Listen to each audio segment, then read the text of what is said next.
Hi, I'm Annie Mazes. I handle adult library marketing at Workman Publishing. This is how you can contact us via social media. And this is my email address.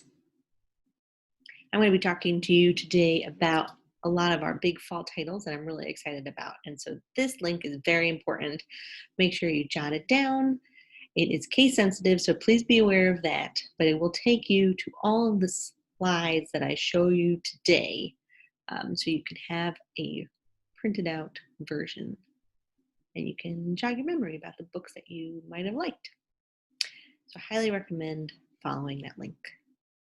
I'm going to kick it off with some recent favorite titles, and then we'll go on from there. His Only Wife is a personal recent fave. Such praise for this book. It's charming, it's smart, it's for fans of Chimamanda Adichie or Candace Carty-Williams. Kirkus has starred review called it Crazy Rich Asians for West Africa. How to Astronaut follows Terry Virts' journey from astronaut training to commander of the International Space Station. It's all the behind-the-scenes questions that you didn't even know to ask about being an astronaut. Love Zach. Zach Easter was a young man. He was 24 and he decided to take his life rather than continue fighting the losing battle against the traumatic brain injuries he had sustained while playing no-holds-barred football throughout his whole life. This is an eye-opening, important, and ultimately inspiring book by award-winning sports writer Reed Forgrave, who takes a deep dive into the sports entertainment industry. Story's curious compendium of practical and obscure skills is amazing and fascinating. Booklist gave it a star review. It is a rich resource that will help educate, fascinate, spark conversation, and inspire new hobbies and experiences. As the World Burns is by award-winning investigative journalist Lee Vandervoo. She reports on Juliana versus the United States, which is one of the most critical lawsuits of our time. 21 young people from across America sued the federal government over climate change. So this breaks down climate change and through the eyes of young people. And the House is a body. Dreams collide with reality, modernity with antiquity, and myth with identity in these 12 incredible stories. This book has been on several most anticipated books of 2020 list. Continuing on, these titles I talk about going forward are all books that are going to be coming out very soon through March. Just key titles that I'm really excited about, starting with Down Along with That Deviled Bone by Connor Town O'Neill.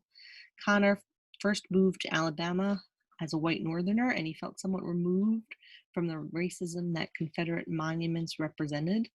As he witnessed people's responses to their removal, though, and the battle over their removal, it became clear that he played a part because white supremacy is not a regional affliction. It is something that is ingrained in the DNA of America and our history.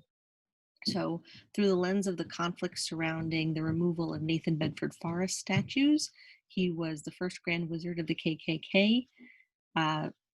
Connor really delves into the legacy of white supremacy. This is for readers of Tony Horowitz or Robin DiAngelo. Kirkus gave it a starred review, and Kisale Amon, author of Heavy, said that we can no longer see ourselves as minor spectators or weary watchers of history after finishing this astonishing work of nonfiction. The Midnight Bargain is such a fun read. I'm very excited about this book. Beatrice Claiborne is a sorceress. She practices magic in secret, terrified of the day that she will be locked into magic. When women get married, they are literally collared so their magic doesn't harm their unborn children, and only men are allowed to practice magic. But she dreams of becoming a full-fledged magician, sorceress. This is her lifelong goal, and through her skill and luck, she finds a way forward that she's able to do this because she needs to get married because her family is in a lot of debt and she needs an advantageous marriage in order to help them survive. But because she's very talented and she has a little bit of luck, she figures out a way forward so she can practice magic, not get married, help her family. However, to do this, she needs to enter into this bargain. And she meets this man in doing so, and he's wonderful. He supports her. He thinks she's incredible and talented and wants her to be a magician and wants her to thrive and appreciates her strength. But if she decides to forego being a magician and marry him, she's going to give up her lifelong dreams and goals. And if she continues down that path, she will give up this great love. So either way, she's forfeiting something. So which does she choose, knowing that she will regret losing something? We Saw Scenery is perfect for fans of Roz Chast, Ali Brosh, and Linda Berry. It is by superstar, Emmy Award-winning comedian Meryl Marco, and it is her growing up stories. She takes her diaries from when she was a teenager and takes readers back through time to when she was a Girl Scout, to these crushes that she had on uniquely awful boys, to her burgeoning love of television. And she charts the divide between her adolescent and her adult self, and she questions and teases her younger self, really revealing how much is opaque to us when we are that age. The Good Ancestor. The most important question we can ask ourselves is, are we being good ancestors? Jonas Salk posited this question. He cured polio in 1953, but he never patented it, so he didn't make any money off of the millions of lives that he saved. And his radical thinking of what we owe to future generations should be inspiring. It's an amazing approach, but it hasn't really caught on. So in this book, philosopher and best-selling author Roman Krznaric explains 6 practical ways that we can retrain our brains to save the future. His aim is to shift our allegiance from the here and now to all humanity, present and future. The New Rules of Aging Well is by Frank Lipman, a leader in wellness and integrative and functional medicine. It contains everything he teaches his patients about reversing the so-called symptoms of aging. Symptoms like feeling lousy and looking puffy are not necessarily a given and not always something to do with your genes. A lot of it has to do with your lifestyle. So here you'll learn how to make the best choices in order to feel and look younger and better all around. Paper Bullets is, I love this book. It is so fascinating. It is so well researched. And it tells something a little known part of World War II history. It focuses on these 2 incredibly brave and creative women, Lucy Schwab and Suzanne Malherbe. They were artists living in Paris. They moved to Jersey Island in the British Channel. During World War II, the island was invaded by the Nazis, and they did what they were able to do to rebel. So they planted these paper bullets in cars, in the newspapers, sometimes on the soldiers' outfits. And these paper bullets were calls to rebel, wicked insults against Hitler, subversive fictional dialogue, anything that could really mess with the soldiers' minds, and subvert and demoralize these Nazi troops. They were captured. They were sentenced to death in 1944, but they were able to survive. And they continued creating their art. So if you Google them today or look them up today, under their artist names of Claude Calhoun and Marcel Moore, you can see all this incredible gender-bending art that they created over the course of their lives. So this is for readers of Jewish history, LGBTQ history, World War II history, political resistance, art. There's so much in this book. It has gotten a Kirkus review. It's praised by Douglas, Brinkley, and Hampton Sides, 2 incredibly well-known historians. So much to read in this book. I love it. Wake Up Grateful is by Christy Nelson, the executive director of a network for grateful living, and she unlocks the path to recognizing abundance in every moment, which might be a bit more challenging now, but maybe never more necessary.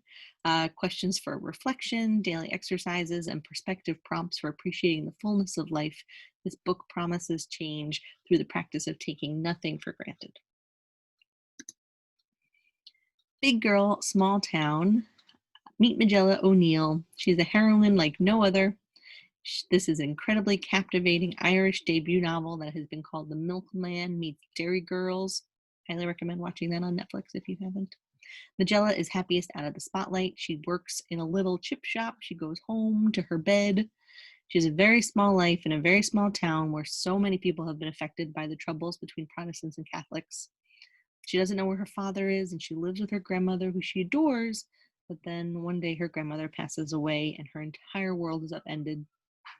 And she starts to realize that maybe the world is a bit bigger than what she began to think. This is for fans of Sally Rooney or Atasha Meshbeg. How to sleep. Sleep difficulties affect millions of people, and this book addresses what to do about that. So what sets this book apart is that Dr. Palayo has spent over 25 years as both a clinical professor and a practicing sleep physician. So he has the practical and the theoretical knowledge.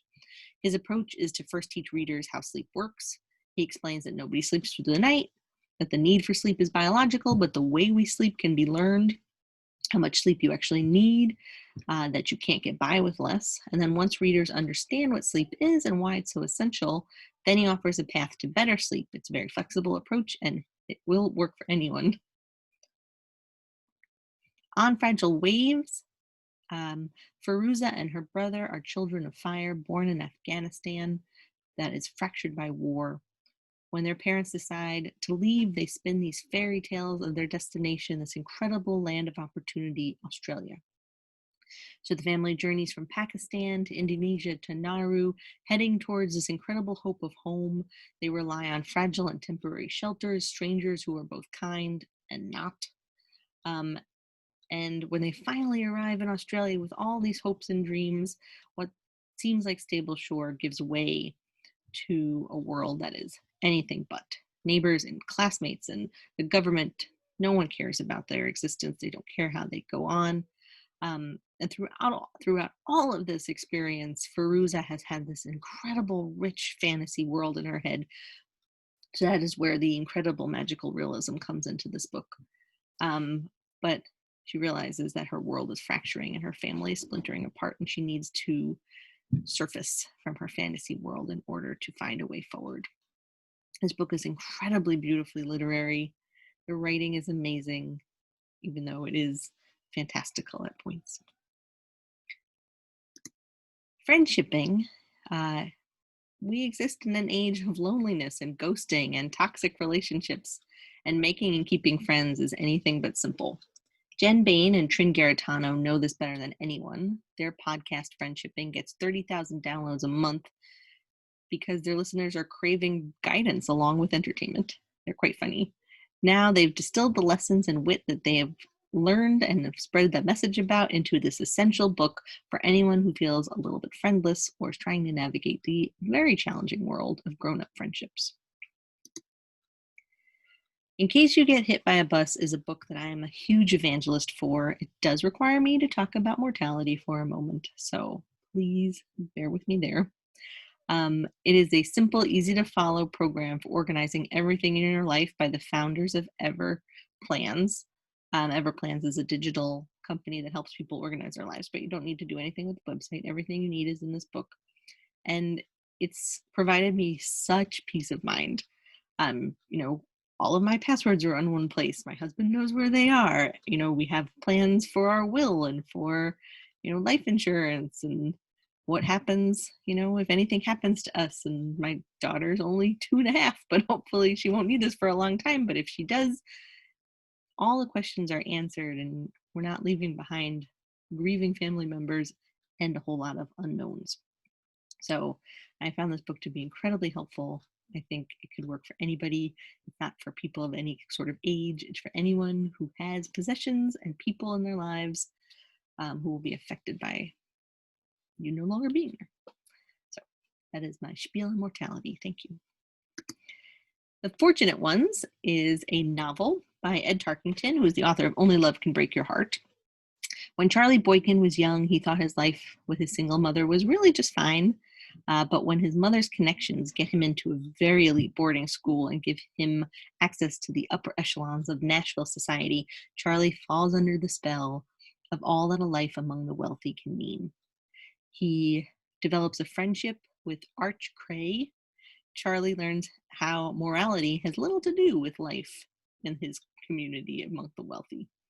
On into college, and after, Charlie aids Arch in his pursuit of a Senate seat, only to be pulled into this incredibly growing web of deceit. This novel examines the questions of why do the poor love the rich? Why do we envy and worship a class of people that so often exhibit the worst excesses and the lowest morals? This will be for fans of Ann Patch's Commonwealth and Kevin Wilson's Nothing to See Here. and it is an engrossing story of class, love, and loyalty. At the Edge of the Hate is the winner of the 2019 Penn Bellwether Prize for Socially Engaged Fiction. Maddie Delnato is homeless at 20, but she has made a family of sorts for herself in Golden Gate Park in San Francisco. She knows whom to trust, how to eat, when to move, how to take care of her dog.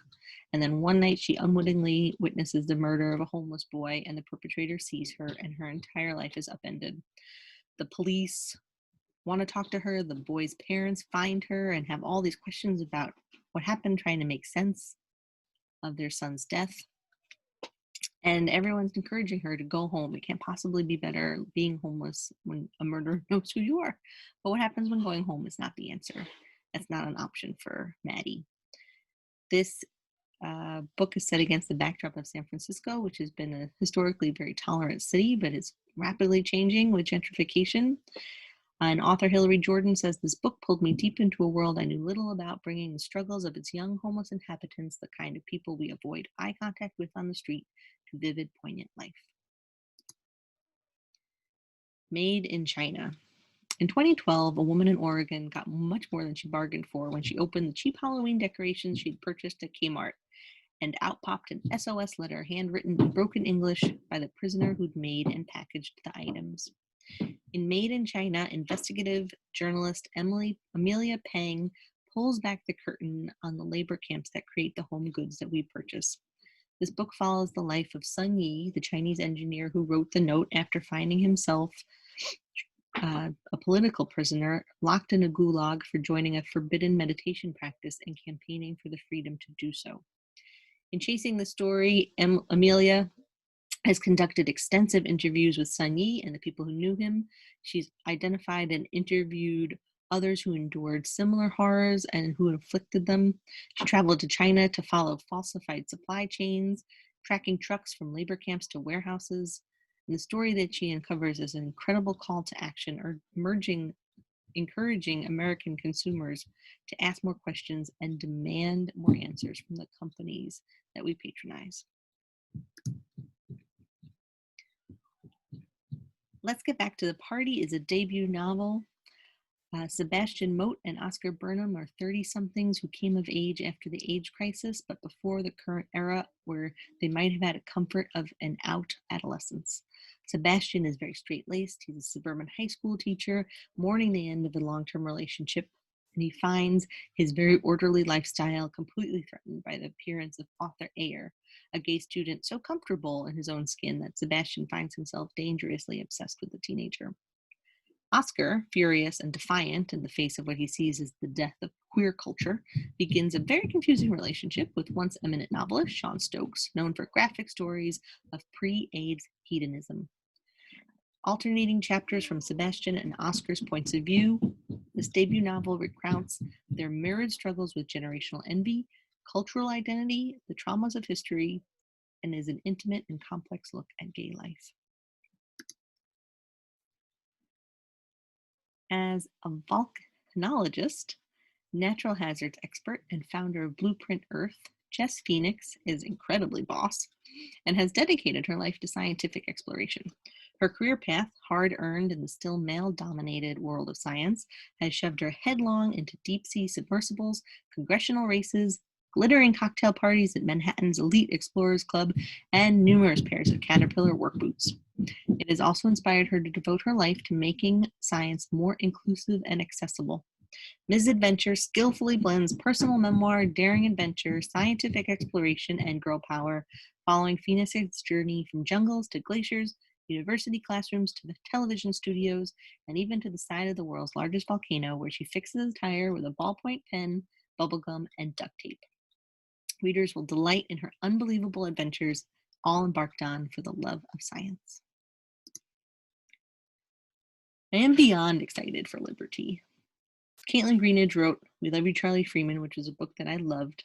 Also, What Is This Jacket is stunning. This is a coming-of-age story of freeborn Black girl in Reconstruction-era Brooklyn, Liberty Sampson. She was all too aware that her purposeful mother, a practicing physician, had a vision for their future together. Liberty would go to medical school and practice alongside her. But Liberty, drawn more to music than science, feels stifled by her mother's choices and is hungry for something else. And she's constantly reminded that unlike her mother, who can pass, Liberty has skin that is too dark. When a young man from Haiti proposes to Liberty and promises she will be his equal on the island, she accepts, only to discover that she is still subordinate to him and all men. As she tries to parse what freedom actually means for a Black woman, Liberty struggles with where she might find it for herself and for generations to come. Please read this book. It is incredible. The writing is amazing. The story is amazing. It's true. And look at that quote from Mira Jacob, author of Good Talk. This is just going to be such an incredible book. Perfect for book clubs. Perfect for anyone. And cookbooks for something completely different. A Field Guide to Cheese is a delight. It is 400 realistic illustrations of every cheese you can ever imagine in the whole wide world. It has maps of their production, guides for perfect pairings. It's just a delight. Give Me Liberty and Give Me a Drink is so much fun. It's a cocktail book complete with a tour of America's most bizarre booze laws, 65 recipes, 65 laws representing every state in the nation, written by the nation's foremost alcohol reform expert. Cooking Through Cancer is by the cancer-fighting chef, Richard Lombardi. He shares the easy, nutritious recipes that got him through his own treatment. And French Laundry Per Se is by Thomas Keller, America's most beloved and decorated chef. French Laundry and Per Se are his 2-3 Michelin-starred restaurants, and you can cook now like they do in these incredibly acclaimed kitchens. And I'm going to end with some dessert. Baking at the 20th Century Cafe is from one of San Francisco's most talented pastry chefs. She shares 75 recipes and her secrets for modern spins on decadent baked goods. Skinny Southern Baking is from the creator of Skinny Southern, Emmy award-winning chef Larilyn Carter. She reinvents her favorite Southern cookies, pies, and more, but they are completely gluten-free, dairy-free, and refined sugar-free. And the Pie Academy is none of those things. This is from the critically acclaimed dean of the Pie Academy, Ken Heydrich. This is a masterclass in pie making. Step-by-step photographic tutorials for perfect crusts, for 250 recipes of every pie you could ever imagine. Berry, fruit, nut, custard, and chiffon, cream pies, freezer pies, slab pies. It is endless and amazing. And that is it for me. Thank you so much. I hope you take care, and I appreciate you listening. Hey everyone, my name is Caitlin Rubenstein, and I am here to bring you all the latest and greatest from Workman on the kids side. So we are going to jump right in. First things first, all of the slides that you're going to see today are available for download. So be sure to copy this link down right now, whether you want to grab a piece of paper and jot it down or take out your smartphone and just take a picture of this screen, please do. I will chat a little bit here, do a little Jeopardy theme song maybe, just to kind of get you through, make sure that we're writing this down. Everyone has enough time.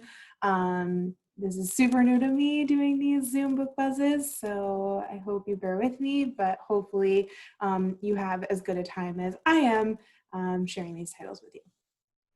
All right, hopefully that was enough time for you guys to keep this close by, and be sure to download the slides and get all the ISBNs, and make sure you put all of the books on your TBRs, as well as search for upcoming titles on NetGalley. On to the good stuff. Some 2020 titles not to be missed.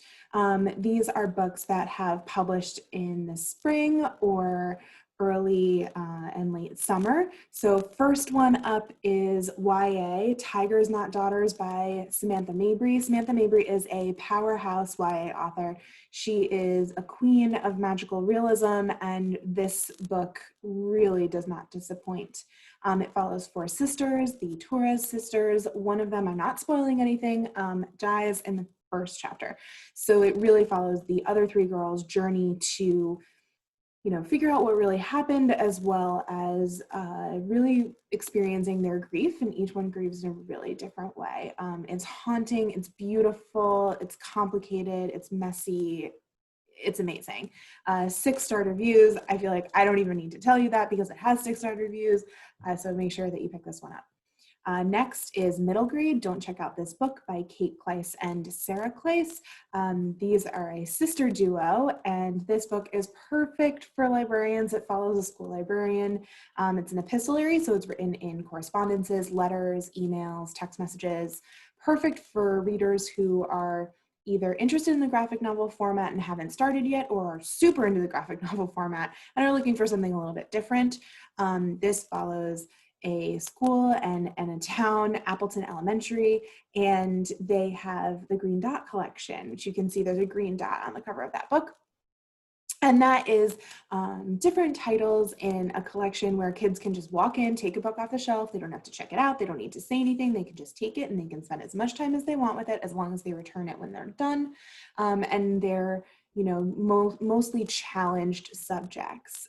So I think, and themes. So this is something that is super timely, really wonderful, and perfect for your middle grade audience.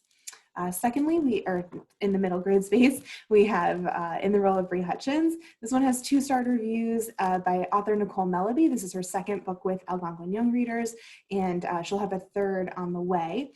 The first one was Hurricane Season. If you don't know that book, I highly recommend it. Hurricane Season by Nicole Melleby. It's amazing.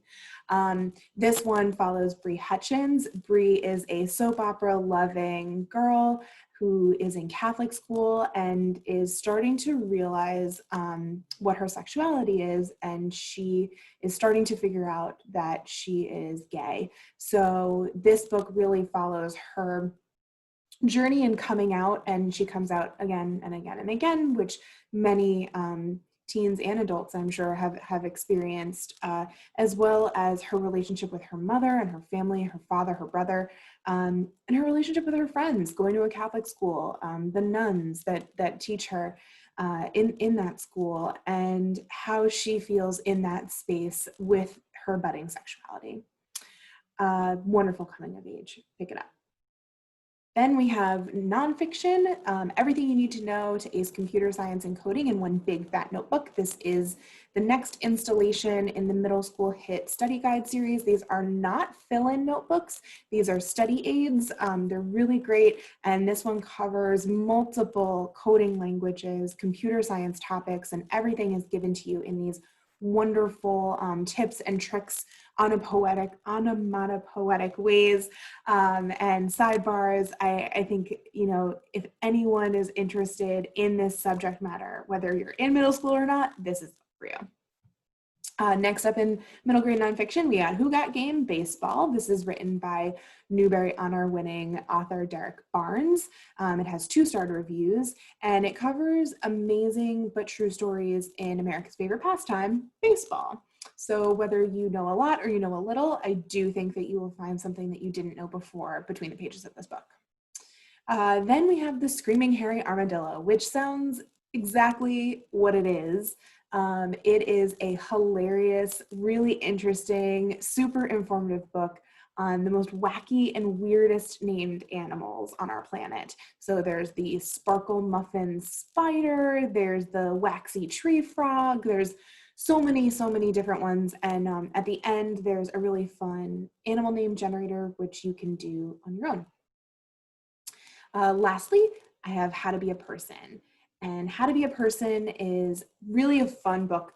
I like to call it the book that every kid needs before they go to college. We're kind of starting them off really early in middle school. On the back, it says that it's hashtag pre-adulting, and I think that's fair too. So this book covers everything from watering the plants, doing the dishes, picking up that sock that's next to the hamper and putting it in the hamper, all of these wonderful things, and then heading into writing thank you notes and how to be a good host if you have a dinner party. And it's just little things along the road of life to teach kids how to be a conscious, respectful person in any space and environment. So I think a lot of people can use this book, whether you're in middle school or not. I know it's a favorite of ours, so definitely check it out.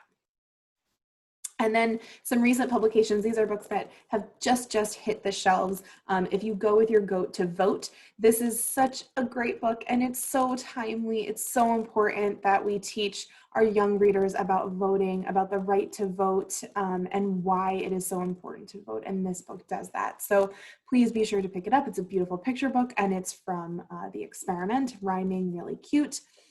Then we have the Constitution Decoded. This is for our middle school audience.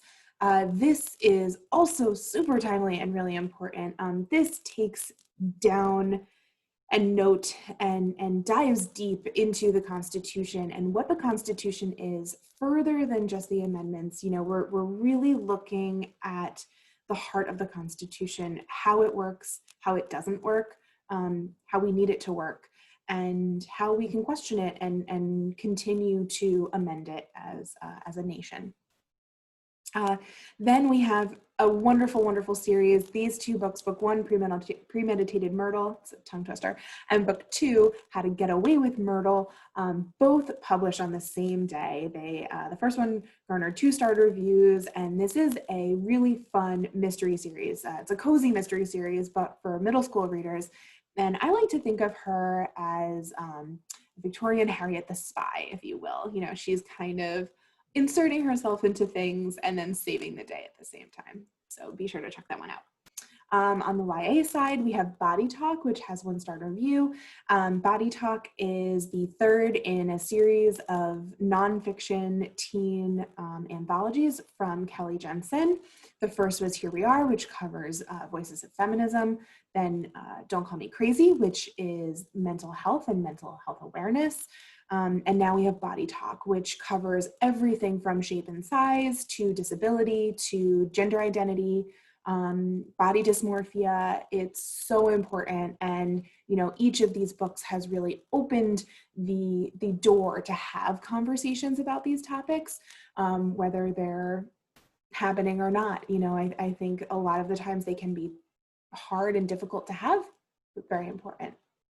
Then we have Furia. Furia was the September 2020 Reese's YA Book Club pick. So excited about this one. If you haven't heard about it or read it, please shoot me an email. I'll give you my email at the end of the presentation. I can get you a NetGalley copy to review. So definitely put this one on your list. It follows a girl Camilla, who is in Argentina, and she is really restricted in her life, and she kind of leads this double life, one that she lives for her mother, brother, and her unfortunately abusive father at home, and then the one that she dreams to have as a rising soccer star and with a budding romance. So really, really wonderfully written, beautiful, beautiful book by Shamile. Lastly, we have The Scapegracers. The Scapegracers is from Erewhon Books. It is our brand new science fiction fantasy group. So if you are into science fiction and fantasy, please check out Erewhon Books. They have super awesome, amazing, interesting titles. And the first one is The Scapegracers for YA for my side. It has 2-star reviews, and it follows a super awesome lesbian named Sideways, and she is in this really collaborative coven. I like to think of it as the craft, but it's not negative at all. They're actually like all working together. There's no one really scary witch who's kind of mean within her group. So really great, uplifting female connections in that one.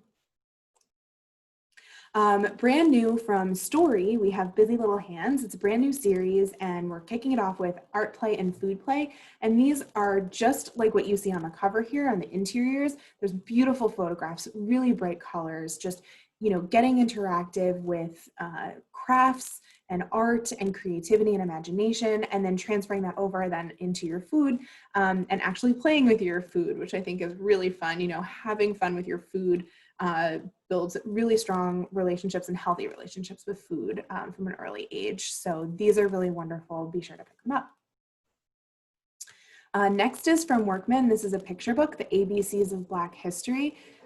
I cannot tell you more than I think I will be able to in this time frame, how much I love this book. It is so important. It is so beautiful. It's written by Rio Cortez, and it is a poem, and it's gorgeous. And actually, I wrote a line down to read to you because I think it's so great, because it is an ABC book, but every letter has multiple meanings. And I'm going to read you a line so that you understand what I mean. R is for rise, to reach for the top, relentlessly striving, refusing to stop. So you can see she uses R multiple times, and it's not just in the text and reinforcing the letter.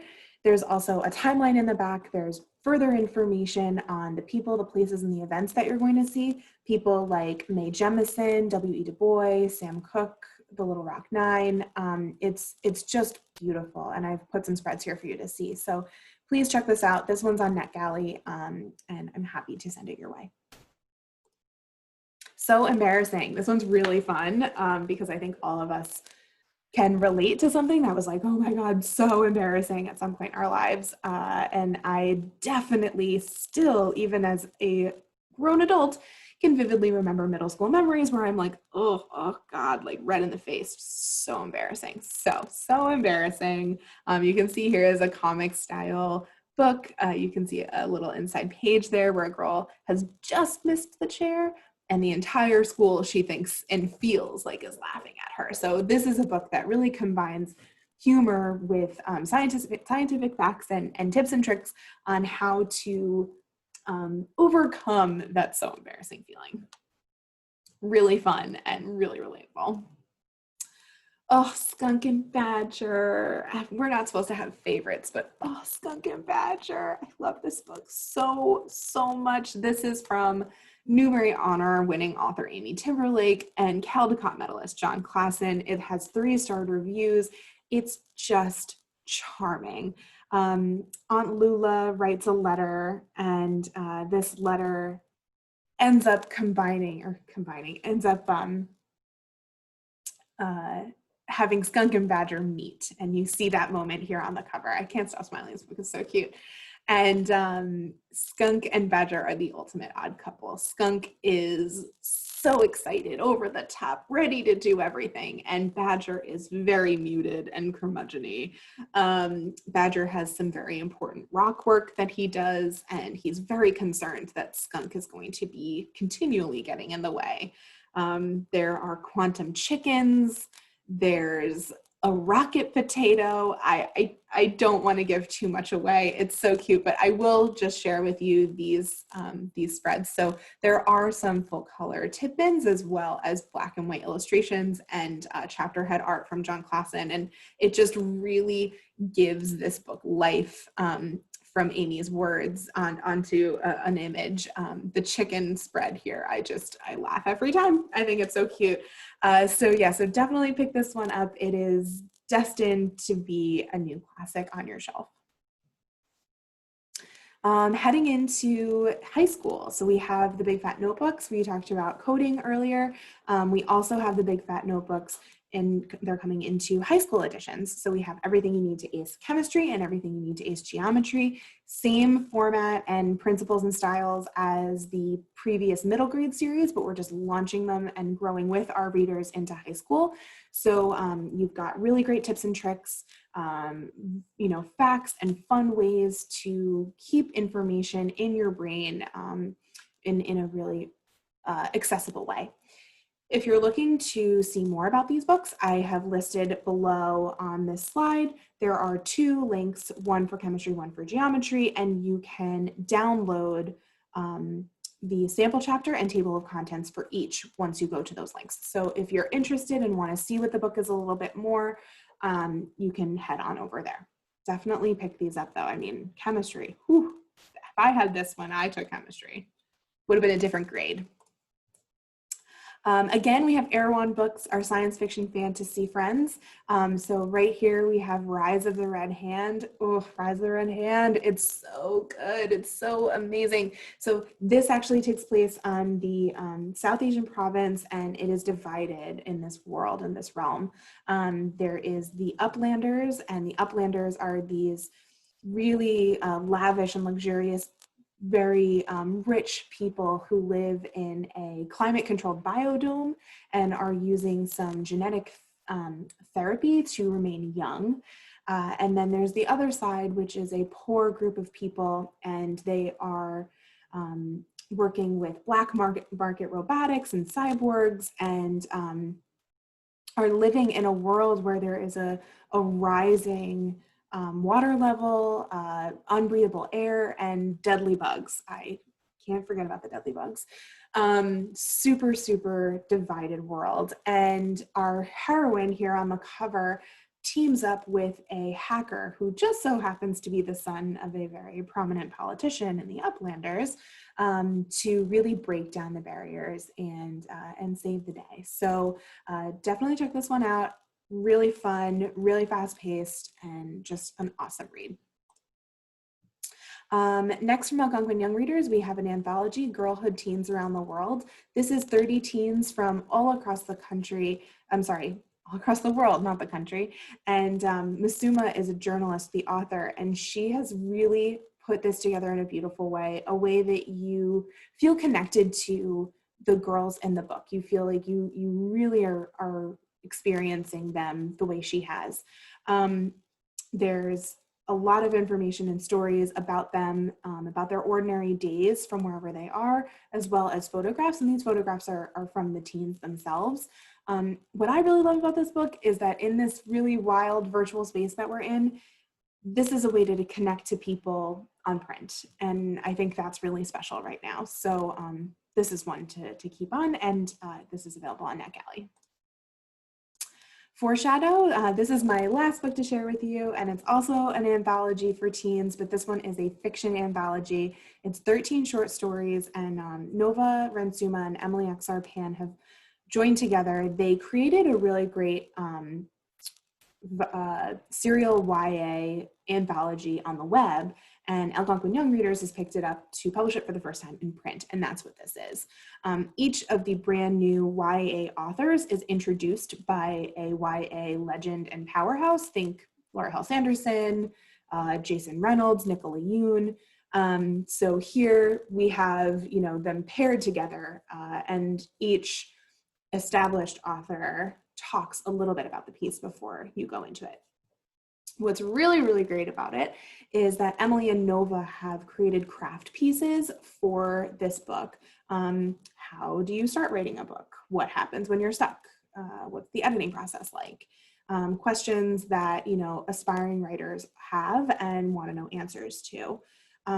If you have anyone that you know in your lives or in your libraries that are looking for great YA or are looking for information on how to write, this is the book for them. It truly, as it says on the cover, celebrates the magic in reading of YA. So that's it for me. And here's all my information. If you need a galley, you want to connect, you have any information that I didn't share with you that you need to know, you can call me or you can email me. I also have 2 newsletters, Greetings from Workman's Library Land. That one is all Workman all the time. So a lot of what you've seen before from all of our wonderful imprints from birth to high school. And then I have a middle grade newsletter, all middle grade all the time. And I try to incorporate as much from all of our fantastic publishers as I can. You can also follow us on Instagram at Workman Library and follow me on Twitter. That's it for me. And thank you so much for having us. And I look forward to seeing you next year in person. Bye.